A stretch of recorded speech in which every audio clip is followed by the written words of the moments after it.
టీడీపీకి సంబంధించిన ఒక మనిషి గిలుకుపూడి శ్రీనివాసరావు ఏదో ఉంది అతని పేరు. అతను నన్ను చంపడానికి ఒక కాంట్రాక్ట్ ఇచ్చాడు లైవ్లో. నన్ను చంపిన హెడ్ కట్ చేసి తీసుకొస్తే ₹1,00,00,000 ఇస్తానని కాంట్రాక్ట్ ఇచ్చాడు. అది ఆ TV5 సాంబశివరావు నివారిస్తున్నట్టు నటిస్తానే 3 సార్లు తనతో రిపీట్ చేయించాడు. అంటే దాని అర్థం ఏంటంటే వాళ్ళిద్దరూ కుమ్ముక్కై ముందే ప్లాన్ చేసుకున్నట్టు క్లియర్గా అర్థమవుతుంది. మూడోది, దాని తర్వాత కంటిన్యూ చేశాడు డిస్కషన్. దాన్ని బట్టి కూడా అది ప్రూవ్ అవుతుంది. ఇంకా ఛానల్లో ఇలాంటి వ్యక్తులను పెట్టి ఇలాంటి ప్రసారాలు చేయిస్తానంటే 100% ఛానల్ ఓనర్ బిఆర్ నాయుడు గారు కూడా దాంట్లో కాన్స్పిరసీలో చేయి ఉందనేది నా బిలీఫ్. దాని సందర్భంగా ఆ కంప్లైంట్ ఇవ్వడానికి నేను వచ్చాను ఇక్కడ డీజీపీ గారి దగ్గరికి. నేను దాసరి కిరణ్ కుమార్ మీ అతను కంప్లైంట్ హ్యాండ్ ఓవర్ చేసాం. దానికి అప్రాప్రియేట్ యాక్షన్ వాళ్ళు దాంట్లో ఉన్న అన్ని పరిశీలించి వాళ్ళు తీసుకుంటారు. సో ఇది ఇక్కడ జరిగింది.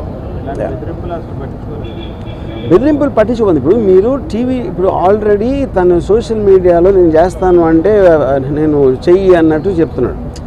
మీకు మర్డర్ చేయటం కన్నా వేరే వాళ్ళని ఇన్స్పైర్ చేస్తున్నారు మీరు. ఎందుకంటే ఇప్పుడు మీకు కిరాయి హంతకులా వీళ్ళ డబ్బులు ఇస్తే ఎవరు చేస్తారు? కిరాయి హంతకులు చేస్తారు. వాడిని చంపితే ఇంత డబ్బులు ఇస్తాను అని ఎంతమంది ఎక్కడెక్కడ ఎలా ఇన్స్పైర్ అవుతారో అని మనకు ఎట్లా తెలుస్తుంది? సో అలాంటిది మీరు టీవీలో చెప్పించడం కానీ చెప్పడానికి అవకాశం ఇవ్వటం అనేది మేజర్ క్రైమ్ అనేది మా ఉద్దేశం. అది కంప్లైంట్ దాని గురించి.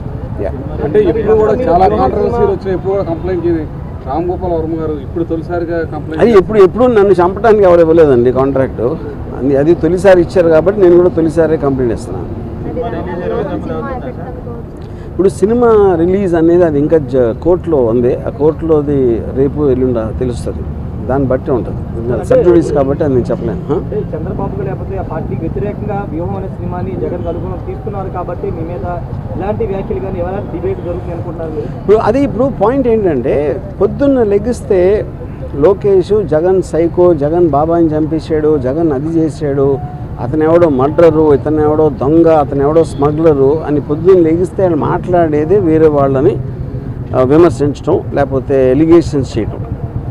అలాంటిది వ్యూహం సినిమాలో ఏదో చూపించేస్తున్నానని వాళ్ళు ఊహించుకుని వాళ్ళు చేసేదే నేను చేస్తున్నానని చెప్పడానికి వాళ్ళకి అసలు ఏ విధంగా రైట్ ఉంది అనేది బిగ్గర్ క్వశ్చన్. అది వ్యూహం అనే సినిమా ఒక పొలిటికల్ కామెంట్, అది పొలిటికల్ ఒపీనియన్ నాది.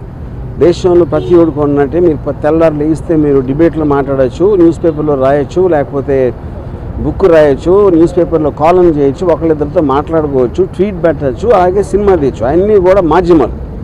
కంటెంట్ అనేది ఎక్స్ప్రెస్ చేయడానికి నాకే కాదు ఎవరికైనా రైట్ ఉంటుంది. అదే నేను చేస్తున్నాను.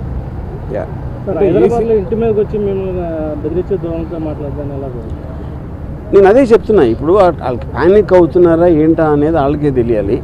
ఎక్కడ వ్యూహంలో ఏమొస్తే ఏం చూపించేస్తే మా గురించి ఇప్పుడు చాలా చిన్న సింపుల్ కామన్ సెన్స్ క్వశ్చన్ అడుగుతాను.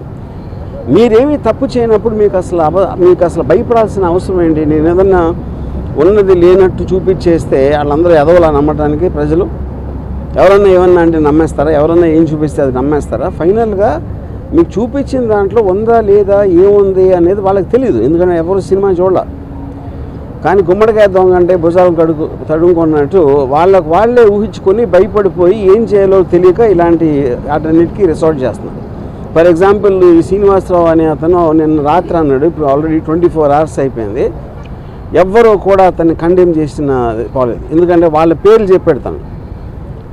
అది పవన్ కళ్యాణ్, చంద్రబాబు గారు, లోకేష్ అందరి పేర్లు చెప్పినా వాళ్ళు ఎవరు ఇలాంటిది మా పేరు మీద ఒకటి చేస్తున్నారని కండెమ్ చేయకపోతే అర్థం ఏంటి? వాళ్ళు కూడా అదే మైండ్ సెట్లో ఉన్నట్టే కదా. అంటే ప్రధానంగా ఈ సినిమాలో మీరు క్యారెక్టర్ అసాసినేట్ చేశారని ఆరోపణలు. నేను అదే లోకేష్ ఫ్యామిలీ కానీ లేకపోతే చంద్రబాబు ఫ్యామిలీ కానీ కాదండి.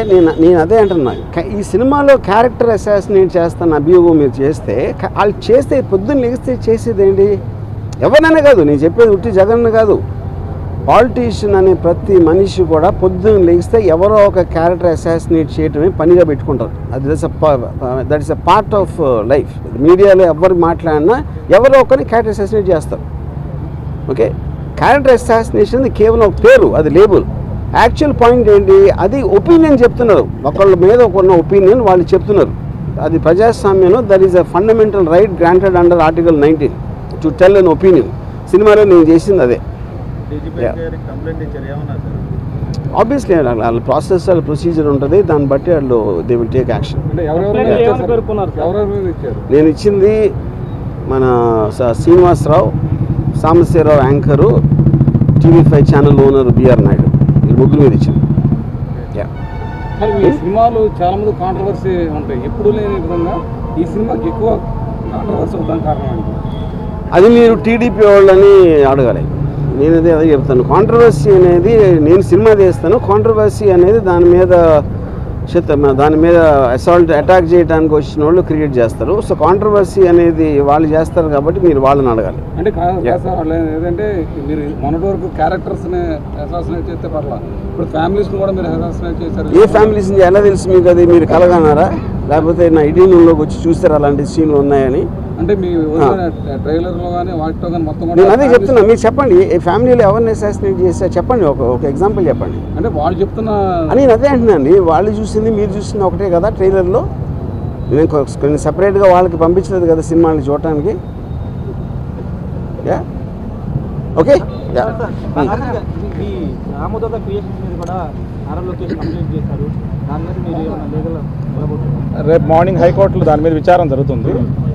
వెయిట్ అండ్ సీ, చూద్దాం. అనుకున్న టైం సినిమా రిలీజ్ అయితే అనుకుంటున్నారా? ఇప్పుడు అది నేను కోర్టు గురించి కామెంట్ చేసినట్టు ఉంటుంది. కోర్టు అనేది తేల్చకుండా నేను చెప్పలేను, అది పరిధిలో ఉంది కాబట్టి. Thank you.